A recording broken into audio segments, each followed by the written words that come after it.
नमस्ते। आज म तपाईहरुलाई नेपाल विद्युत प्राधिकरणले इलेक्ट्रिशियन पदको लागि 2018 साल 5 महिना 3 गते सोधेको मल्टिपल चोइस क्वेशनको सोलुसन गरेर देखाउन गइरहेको छु। आशा छ तपाईहरुलाई राम्रो लाग्नेछ। यदि तपाईहरु यो च्यानलमा पहिलो पटक आउनु भएको र अझसम्म पनि च्यानल सब्स्क्राइब गर्नु भएको छैन भने कृपया च्यानल सब्स्क्राइब गर्नु होला। अब क्वेशन तर्फ जाउँ। 1 नम्बरमा रहेको छ, तलका मध्ये कुन विद्युतीय सामग्री स्वचालित रूपमा सञ्चालन हुँदैन? Which of the following electrical devices is not automatically operated? अब एमसीबी छ, एमसीबी त अटोमेटिक अपरेसन हुन्छ, सर्किट ब्रेकर पनि अटोमेटिक अपरेसन हुन्छ, रिले पनि अटोमेटिक अपरेसन हुन्छ र डी मा के छ? आइसोलेटर। अब आइसोलेटर चाहिँ के हुन्छ? अटोमेटिक अपरेसन हुँदैन, यो चाहिँ म्यानुअल डिभाइस हो भनेपछि करेक्ट आन्सर के हुन्छ? डी। अब आइसोलेटरको यो के हुन्छ त? म्यानुअली अपरेट गर्नुपर्छ, यसलाई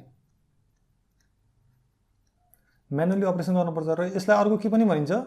अर्को यसलाई नो लोड स्विच पनि भनिन्छ। नो लोड स्विच किन भनिन्छ भन्दाखेरि यसलाई चाहिँ लाइनमा करेन्ट नहुँदा मात्रै अपरेसन गरिन्छ। यो धेरैपटि सोधेको क्वेशन हो। र अर्को एमसीबी छ, एमसीबी को फुल फर्म पनि हामीलाई धेरैचोटि सोधिरहेको हुन्छ। अब एमसीबी को फुल फर्म के हो त? मिनिएचर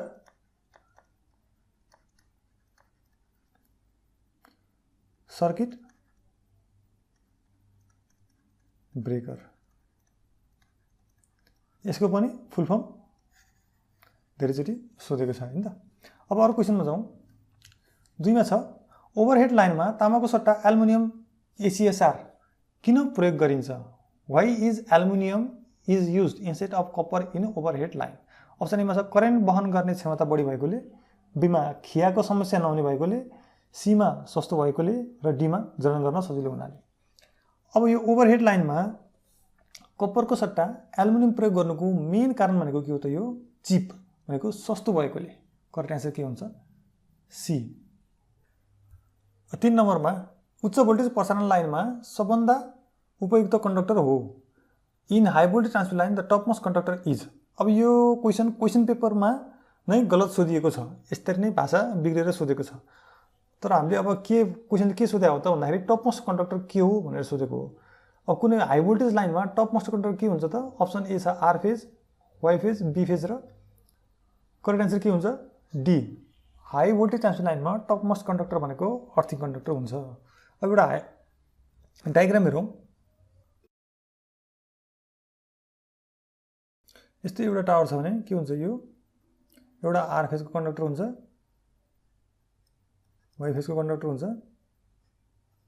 र बी फेजको कन्डक्टर हुन्छ र टप मोस्ट कन्डक्टर के हुन्छ त? यो ओभरहेड ग्राउन्ड वायर।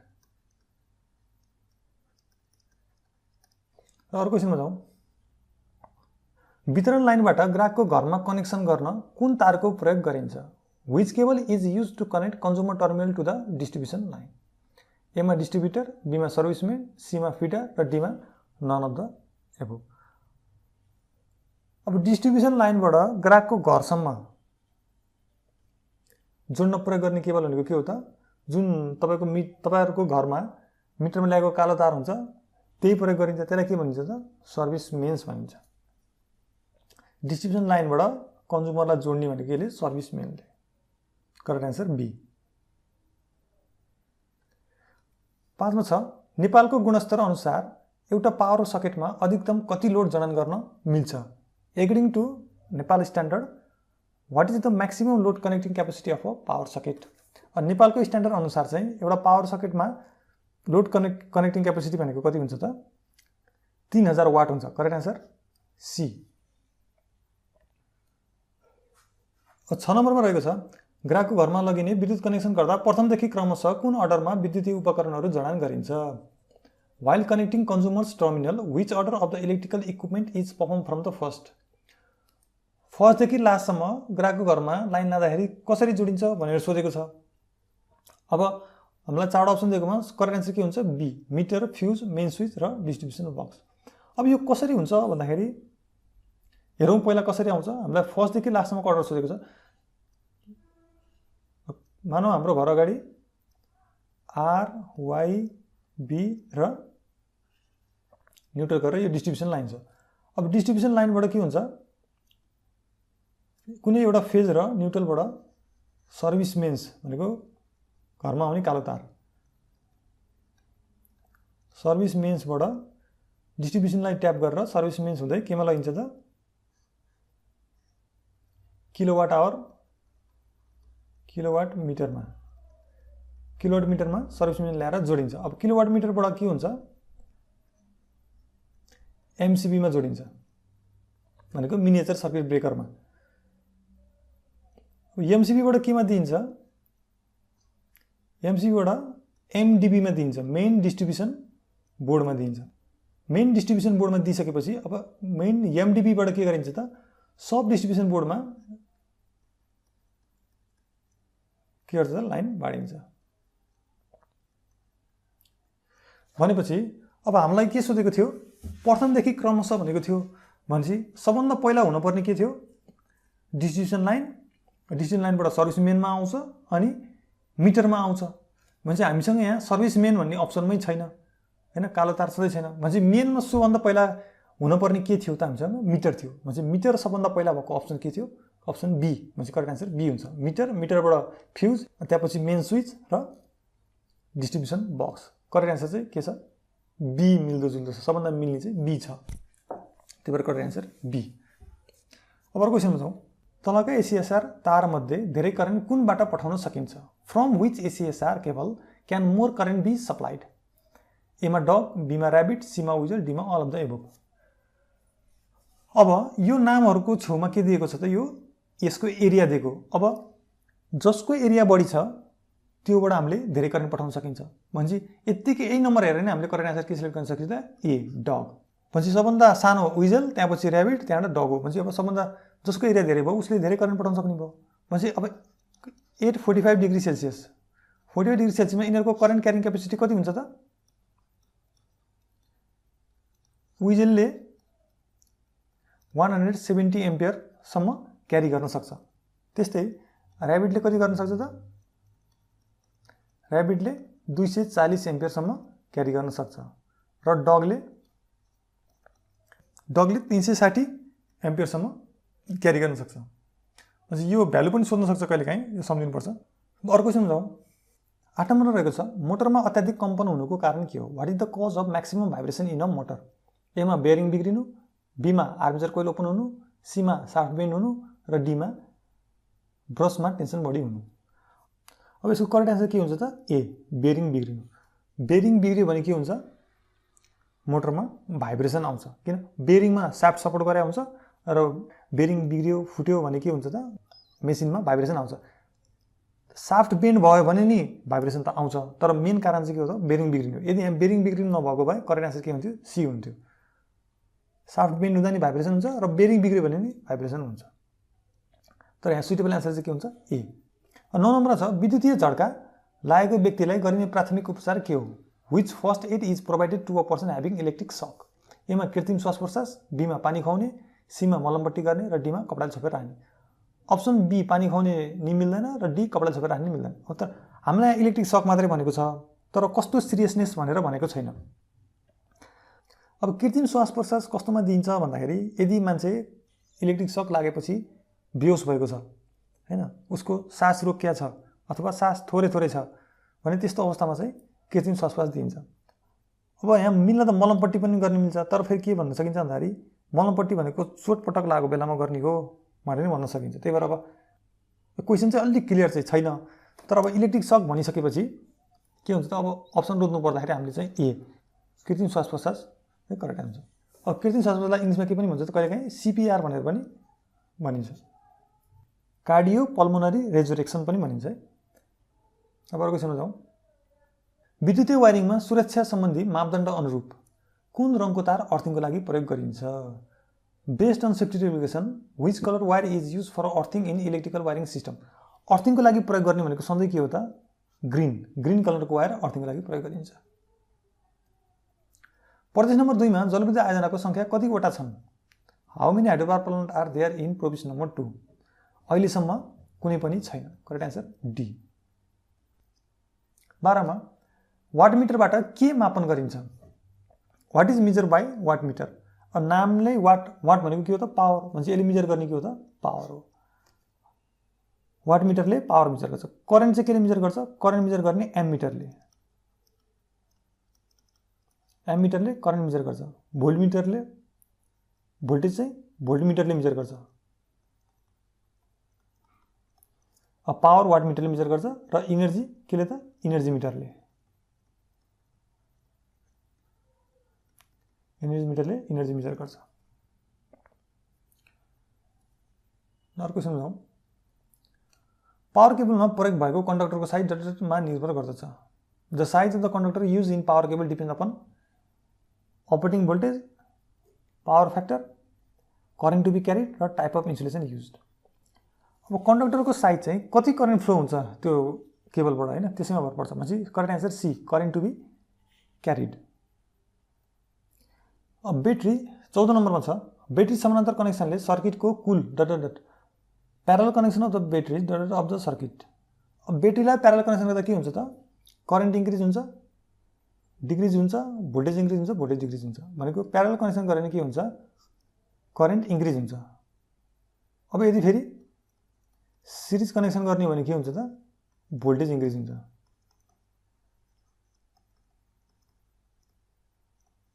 सिरिजमा भोल्टेज बढ्छ भने प्यारललमा के हुन्छ त, करेन्ट बढ्छ। 15 मा छ, 3 फेज लोडद्वारा लिइने पावरको अभिव्यक्ति हुन्छ। The power taken by 3 phase load is given by expression. Correct answer के हुन्छ त, बी।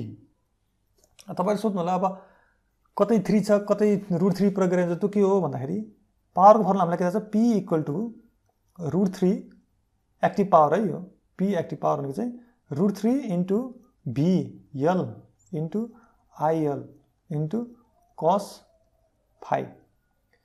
यदि भोल्टेज के छ त, भोल्टेज र करेन्ट लाइनवाला लिएको छ, लाइन भोल्टेज र लाइन करेन्ट छ भने √3 हुन्छ। यदि फेज भोल्टेज र फेज करेन्ट लिने भने के हुन्छ त, फेरि पावर अरु कस्तो पनि लेख्न सकिन्छ भन्दाखेरि 3 * V phase * I phase * cos phi। यो दुईटै फर्मुला करेक्ट छ। यदि लाइन भोल्टेज दिएको छ भने √3 हुन्छ, त्यही भएर हाम्रो करेक्ट आन्सर के भयो, बी भयो। यदि फेज भोल्टेज दिएको छ भने 3 मात्रै हुन्छ। अब अर्को क्वेसनमा जाउँ। जलविद्युतको उत्पादन क्षमता आकलन गर्न चाहिने सही विकल्प छनौट गर्नुहोस्। अब जलविद्युत उत्पादनको क्षमता पत्ता लगाउन के चाहिन्छ त भन्दाखेरि वाटर डिस्चार्ज छ अप्सनमा, ए मा छ वाटर डिस्चार्ज, बी मा हेड, सी मा इफिसिएन्सी र D all of the. Correct answer के हुन्छ, D all of the above. अब जलविद्युतको उत्पादन आकलन गर्ने फर्मुला हामीलाई के थाहा छ, power = efficiency into head into discharge into G. G को भ्यालु कति हुन्छ, 9.81 मिटर पर सेकेन्ड स्क्वायर हुन्छ। अब हेडको युनिट के हुन्छ, हेड मिटरमा युज गरिन्छ र क्यू को मिटर क्यूब पर सेकेन्डमा। भनेपछि यसको एन्सर चाहिँ केमा आउँछ त, यो क्यालकुलेसन गर्दाखेरि किलोवाटमा आउँछ। यो फर्मुला युज गरिन्छ। र अर्को क्वेसनमा जाउँ। 7 नम्बरमा छ, जलविद्युत आयोजनामा मेकानिकल ऊर्जालाई विद्युतीय ऊर्जामा परिणत गर्न के को प्रयोग गरिन्छ। What is use to transform mechanical energy into electrical energy. अब हाइड्रो पावरमा मेकानिकललाई इलेक्ट्रिकलमा कन्भर्ट गर्न कुन इक्विपमेन्ट युज गरिन्छ भन्छ। अब मेकानिकल इनर्जीलाई इलेक्ट्रिकलमा कन्भर्ट गर्ने भनेको के हो त, जेनेरेटर। जेनेरेटर मेकानिकल इनर्जीलाई इलेक्ट्रिकल इनर्जीमा कन्भर्ट गर्छ। त्यस्तै फेरि इलेक्ट्रिकल इनर्जीलाई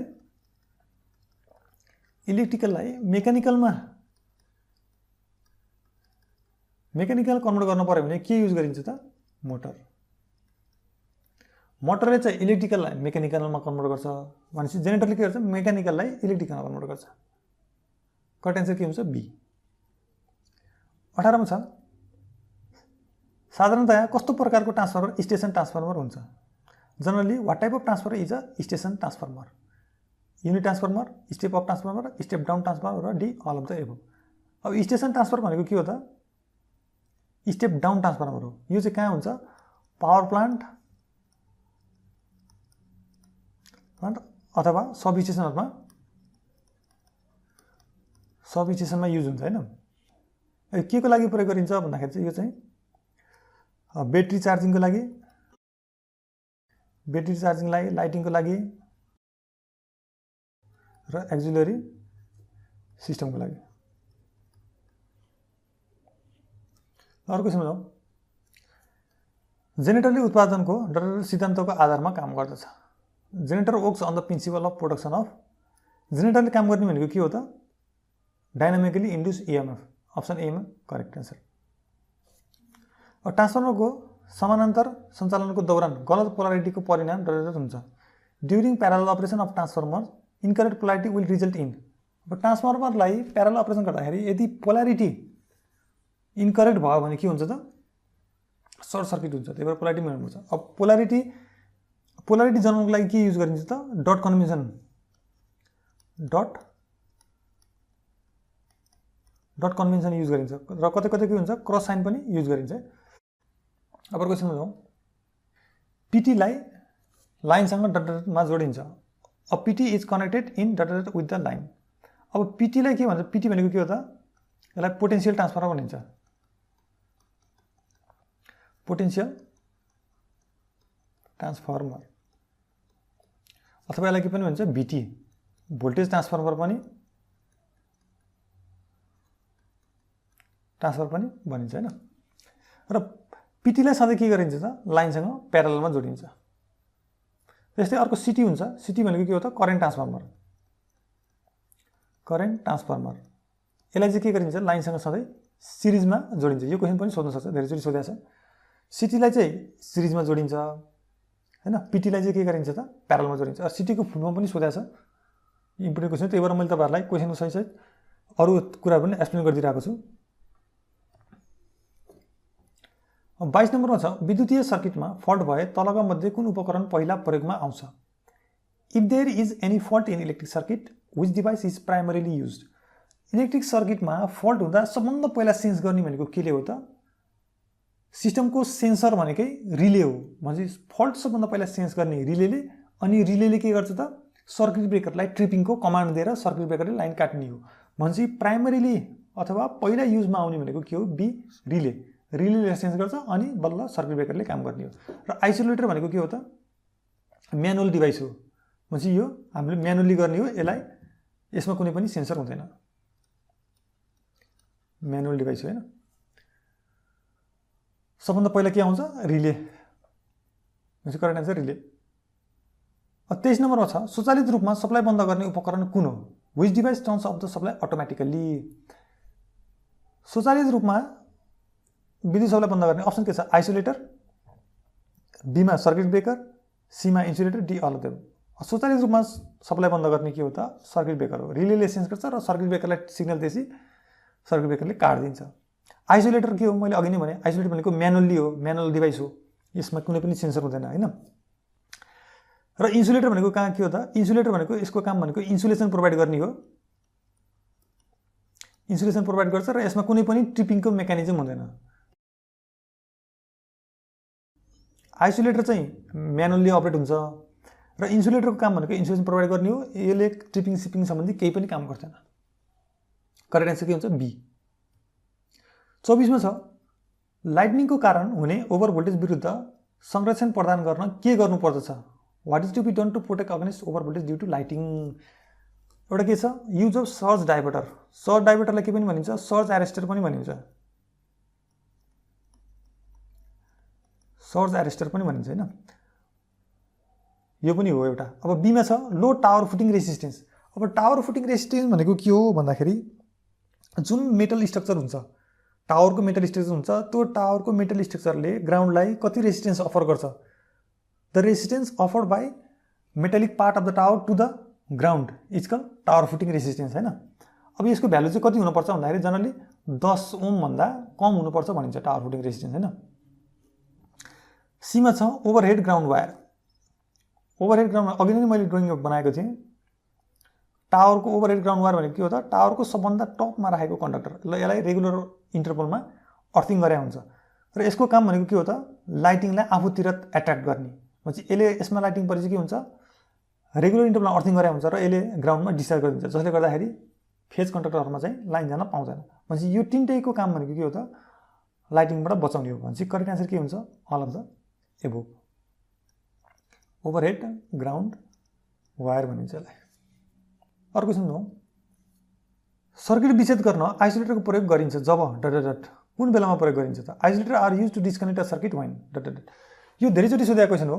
यसमा छ line is on full load, line is energize, circuit breaker is not on र there is no current in the circuit. भनेको आइसोलेटर सधैँ त्यस्तो बेलामा प्रयोग गरिन्छ जब लाइनमा लोड हुँदैन अथवा करेन्ट हुँदैन, there is no current in the line. यसलाई नो लोड स्विच पनि के भनिन्छ त? No load switch, no load switch पनि भनिन्छ र लाइन नभएको बेला मात्रै युज गरिन्छ। यिनै थिए 2018 साल 5 महिना 3 गते सोधेको इलेक्ट्रिसियन पदको मल्टिपल चोइस क्वेसनहरू। आशा छ तपाईहरुलाई राम्रो लाग्यो होला। यदि तपाईहरुलाई यो भिडियो राम्रो लाग्यो भने कृपया च्यानल सब्स्क्राइब गर्नु होला र आफ्नो साथीभाइहरुलाई पनि यो भिडियो शेयर गरिदिनु होला। र म फेरि पनि यस्तै जानकारीमूलक भिडियो लिएर तपाईहरु सामु छिटै नै आउने नै छु। त्यतिखेरसम्मको लागि बिदा दिनु होला। हस्त, नमस्ते।